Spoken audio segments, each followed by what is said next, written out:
لا إله إلا الله لا إله إلا بسم اللہ الرحمن الرحیم۔ حضرت ابو ہریرہ رضی اللہ عنہ رسول اللہ صلی اللہ علیہ وسلم کا ارشاد بیان فرماتے ہیں، ما من احد یؤمر علی عشرۃ فصاعدا الا جاء یوم القیامۃ فی الاصفاد والاغلال۔ جو کوئی بھی 10 یا اس سے زیادہ کا امیر بنا دیا گیا ہو، وہ قیامت کے دن بیڑیوں اور زنجیروں میں جکڑا ہوا آئے گا۔ اس حدیث پاک میں سمجھایا گیا ہے کہ حکومت کا عہدہ آدمی کے لیے آخرت میں پکڑ کا سبب بنتا ہے، اس لیے کوئی شخص اول تو عہدہ نہ لے کہ تاکہ قیامت کے دن اس کے لیے پکڑ نہ ہو۔ اگر عہدہ لے تو وہ سوچ لے کہ عہدہ لینے کے بعد انصاف کر سکے گا۔ اگر انصاف کر سکے گا اور انصاف کرے گا تب تو عذاب سے جان چھوٹ جائے گی، ورنہ پھر یہی حال ہوگا۔ انصاف ہے جو اس کو بچا سکے گا، انصاف نہیں ہوگا تو پھر سوائے پکڑ کے کوئی صورت نہیں ہے۔ انصاف کس کو کہتے ہیں؟ اپنے محتاطوں کو ان کے حقوق پورے دینا اور کسی کا حق نہ کھانا، کسی کے ساتھ ظلم و زیادتی نہ کرنا۔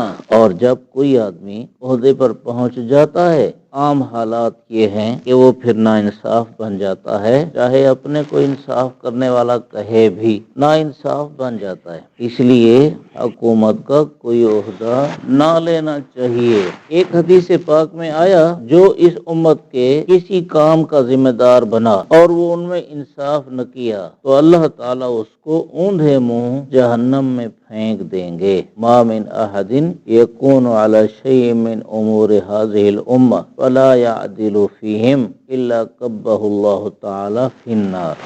اس لیے اسلام میں یہ نہیں کہ خود عہدہ طلب کرو۔ نبی کریم صلی اللہ علیہ وسلم سے ایک صحابی نے عرض کیا، یا رسول اللہ صلی اللہ علیہ وسلم، مجھے حکومت کی کسی پوسٹ پر لگا دیں۔ تو آپ صلی اللہ علیہ وسلم نے ارشاد فرمایا، ہم اس کو عہدہ نہیں دیا کرتے جو خود مانگنے والا ہو۔ ایک حدیث پاک میں لفظ ہے کہ جو شخص خود عہدہ مانگے اور اسے عہدہ دیا جائے تو اللہ تعالیٰ اس شخص کو اس ذمہ داری کے حوالے کر دیتے ہیں اور اللہ کی مدد نصرت اس شخص کے ساتھ نہیں ہوتی۔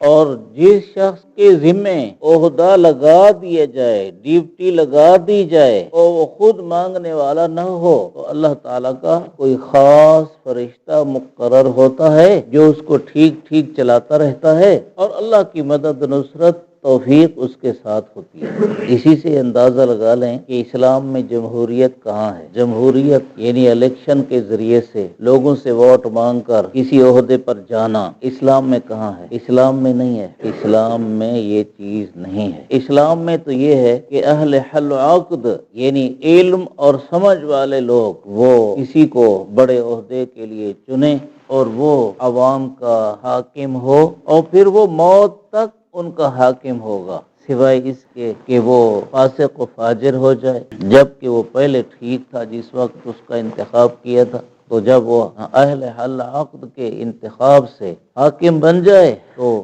وہ موت تک کے لیے حاکم ہے۔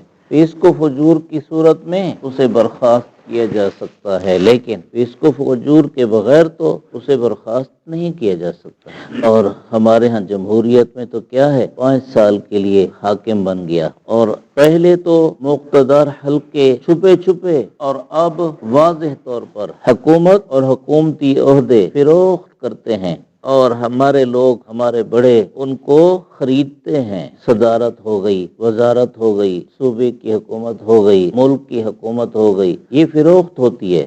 MNA اور MP کی سیٹ فروخت ہوتی ہے، یہ عہدہ اور منصب فروخت ہوتا ہے اور بڑے خرید کرتے ہیں، اور لاکھوں میں نہیں، کروڑوں میں نہیں، اربوں میں فروخت ہوتے ہیں۔ اسلام میں اس کی کہاں گنجائش؟ بالکل اس کی گنجائش نہیں۔